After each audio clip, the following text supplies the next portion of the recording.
Ekspozita Mozaik Urban e artistës nga Prishtina Shqipe Berisha në Galerinë Oda në Shkodër shënoi çeljen e programit të ekspozitave për vitin 2026 në këtë hapësirë arti. E kuruar nga Arben Elshani, ekspozita paraqitet si një rrëfim vizual i ndërtuar mbi marrëdhënien komplekse mes njeriut dhe qytetit, ku shtëpia dhe urbanizmi shfaqen jo vetëm si struktura fizike, por si bartës të përvojës njerëzore, kujtesës dhe transformimit të vazhdueshëm. Më kanë pëlqyer qytetet që janë antike.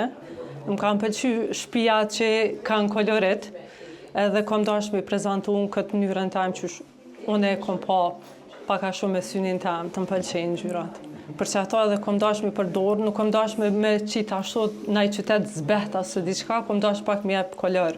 Ekspozita sfidon perceptimin e shikuesit dhe e fton atë në reflektim, shprehet njëra nga vizitorët e pranishme, artistja Kaltrina Hoti. Shini po kënaqet, po e detyron shikuesin për parasysh edhe nëse je artist apo jo, të mendosh, të sjellësh një person në atë pozit duke shikuar një pikturë është një sukses i madh në anën artistike. Galeria Oda konfirmon rolin e saj si një hapësirë aktive artit bashkohor dhe dialogut kulturor. Qëllimi i Galerisë Oda është me mbledh artista nga tonë bota, me mbledh lloje të ndryshme, fusha të ndryshme artit. Ekspozita do të qëndrojë e hapur për publikun deri në fund të janarit.